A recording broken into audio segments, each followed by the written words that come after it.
Assalamualaikum warahmatullahi wabarakatuh. Salam sejahtera untuk kita semua.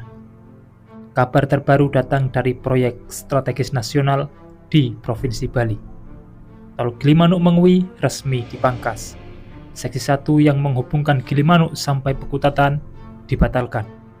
Setelah hampir 4 tahun menggantung tanpa kepastian, akhirnya keputusan itu keluar juga.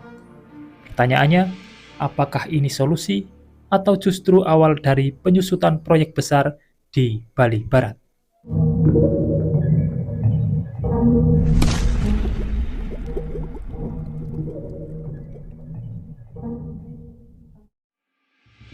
Berdasarkan Surat Direktur Jalan Bebas Hambatan nomor P5012-B-BK-2026-24 tertanggal 11 Februari 2026, Seksi 1 Gilimanuk sampai Pekutatan resmi tidak dilanjutkan.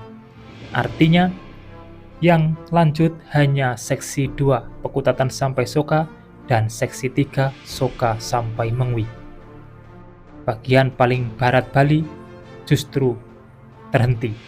Padahal proyek ini ditetapkan sejak keputusan Gubernur Bali nomor 243 tahun 2022, sudah 4 tahun berjalan, namun kini berubah arah. Ketua Komisi 3 DPRD Bali, Inyoman Suyasa, mengaku belum mendapatkan koordinasi resmi dari pihak eksekutif. Ini menarik, proyek sebesar PSN, tapi koordinasi belum maksimal. Komisi 3 berencana memanggil Dinas PUPR-KIM dalam rapat dengar pendapat.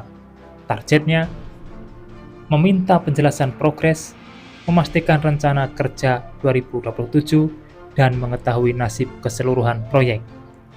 Ini sangat penting, karena proyek ini bukan sekedar jalan tol. Ini menyangkut masa depan konektivitas Bali Barat. Masalah utama, kemacetan. Kita tahu, jalur Gilimanuk Mengwi sering dipadati kendaraan berat. Truk logistik dari Pelabuhan Gilimanuk bercampur kendaraan wisata dan masyarakat lokal.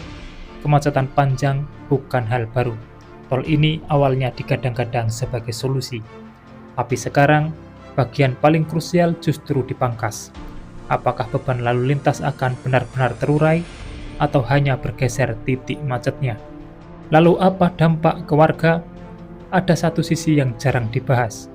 Penlok Seksi 1 sudah berakhir 25 Februari lalu. Dengan pembatalan ini, pemblokiran lahan warga otomatis dibuka, status tanah kembali normal, dan aktivitas jual beli dan pembangunan bisa berjalan lagi. Bagi warga, ini bisa jadi kabar baik, karena selama 4 tahun, lahan mereka menggantung, tak bisa bebas dimanfaatkan. Namun di sisi lain, ada warga yang mungkin sudah berharap nilai tanahnya naik karena proyek tol. Ini, harapan itu berubah arah. Pertanyaan besarnya, mengapa Seksi 1 dibatalkan? Apakah karena kendala pendanaan, skema investasi, perhitungan trafik dan perubahan, atau prioritas pemerintah bergeser? Ini yang perlu dijelaskan secara terbuka, karena proyek ini masuk PSN, artinya proyek prioritas nasional. Jika dipangkas, publik berhak tahu alasannya. Mari kita analisis.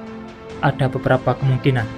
Yang pertama, pemerintah fokus pada ruas yang lebih dekat dengan ekonomi Mengwi.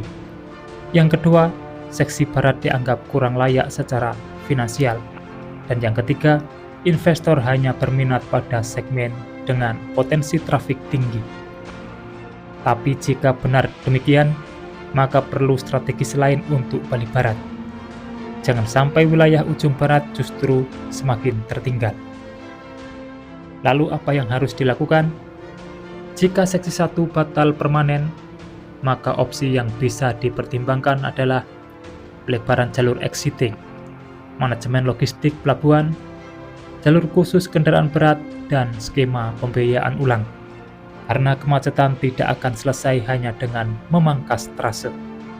Tol Gilimanuk Mengwi kini berubah arah. Seksi 1 resmi dibatalkan. 4 tahun penantian berakhir dengan pemangkasan. Apakah ini langkah realistis atau sinyal proyek ini pelan-pelan menyusut.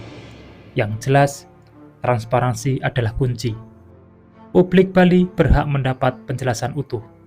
Kita akan terus kawal, karena infrastruktur bukan sekedar beton dan aspal, tapi soal masa depan daerah. Saya, admin channel Sawandeso, sampai jumpa di analisis berikutnya. Wassalamualaikum warahmatullahi wabarakatuh.